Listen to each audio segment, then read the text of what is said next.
Nobel laureate Professor Wole Soyinka has asked the President of Nigeria, Muhammadu Buhari, to be more proactive in dealing with the problems of the Niger Delta region. He believes that the government is not doing enough in handling the tensions in the restive region. The Nobel laureate said that he is asking the federal government, like other key players in Nigeria and the region, to change its government style and move swiftly to deal with the issues of the Niger Delta.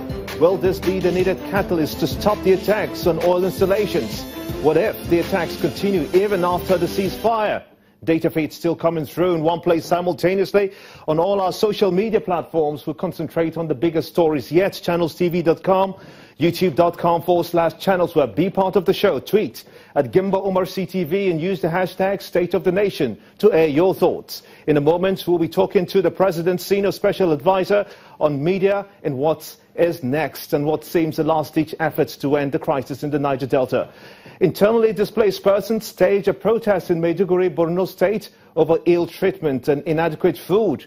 They want the chairman of the Food Distribution Network dismissed. Are the IDPs right in their thinking? 46,000 of them are needing food aid faced with malnutrition. They could die if they don't get that aid, according to the UNICEF. It's prime time in Lagos, and this is State of the Nation.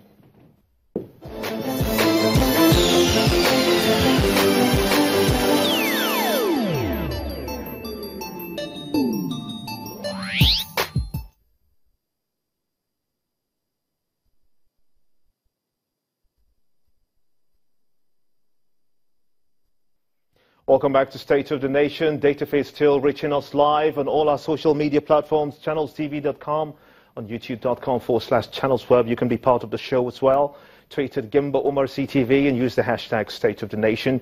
Let's begin in Oyo State, where the government has disclosed that it will be implementing the 2002 Gazette law, creating 35 local council development areas out of the existing 33 local government areas in the state. The government stated this move was to respond to the correspondence from the Oyo State House of Assembly requesting the executive arm to create LCDAs in order to facilitate development at the grassroots. The Commissioner for Information of Oyo State, Mr. Toye Arulogun, joins me on State of the Nation to look at this policy. I want to thank you so much indeed for coming on State of the Nation at this time. Let's talk about this policy. It started in 2002, actually, a Gazette law during the governor of Lamadishin, of course. Why is it important that you break down from local government areas to LCDAs? Why do you think that is necessary? I think we need to put it in proper perspective. The Oyo State House of Assembly on the 16th of June 2016 sat and deliberated on a motion, and that motion was titled Need to Establish LCDAs for Effective Grassroots Development.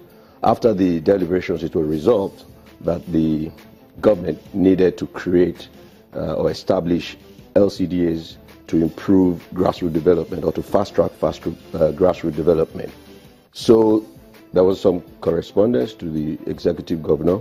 We now set up a committee to look at, the viability of what the Oyo State House of Assembly was saying. And in the course of the work of the committee, they found out that there was an executive bill. There was a law which had been gazetted, which was titled Further Amendment of Local Government Bill 2002, and I think that thing is number 23, volume 27, 13th August 2002. So they picked it up and looked at it and saw that, okay, yes, this satisfies what the House of Assembly has put forward to us. Okay, and they've looked at it critically, and the recommendation of that committee is that government should implement it. But some parties in your state believe that this is anti-people, if you have to go that way right now, because you're faced with, almost just about every other state is faced with the economic crunch. They are even unable to pay salaries, and you want to, perhaps this is not the right time to go into breaking down the local government areas to LCDAs. I think the first thing to note is that this came from the Oyo State House of Assembly. And the Oyo State House of Assembly is made up of representatives of the people.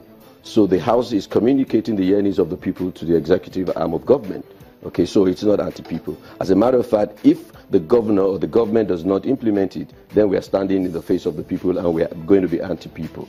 The second thing is, don't let us look at it politically. Let us just look at it simply as a public service delivery management technique. What are we talking about? We're breaking down government in such a manner that people can access it. It's not just about the capital, it's not just about the center, it's also about the interlands and the periphery of the state. Now, let me give you a simple example. It's like if you're running a bank, how do you make your services accessible to people? You need more branches, don't you?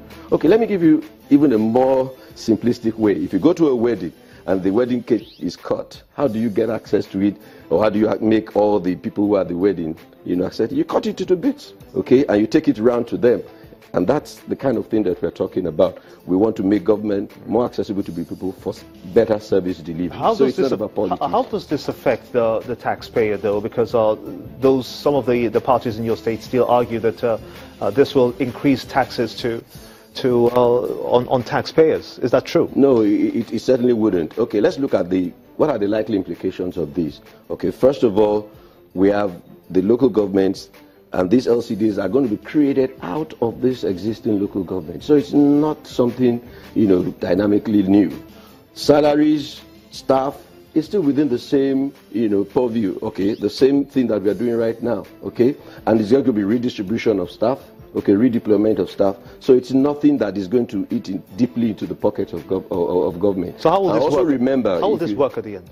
It's going to work, for me, fantastically well. It brings hope to the people, it brings accessibility to the people, faster rate of development, and of course, it's going to be equitable and spatial distribution of amenities to the people. And then there will be a stronger sense of belonging.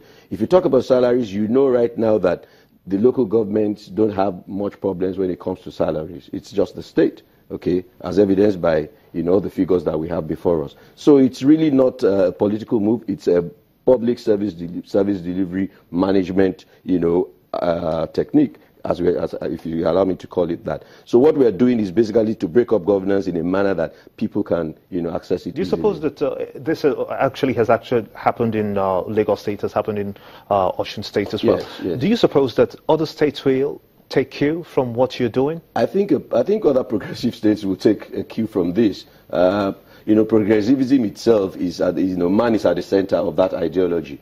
And what we're trying to do is to take government closer to the man, okay? Okay, so that's exactly what is happening. And if it's worked in Ogun State, Ogun State is smaller than Oyo State, Osun State is smaller. Right now they're operating with 57, Lagos operating with 57. Look at Oyo State with the population and the land mass. We need to break it up, and that's exactly what it is. So we are going to be implementing 35 LCDAs in addition to the 33, and that's going to give us like 68.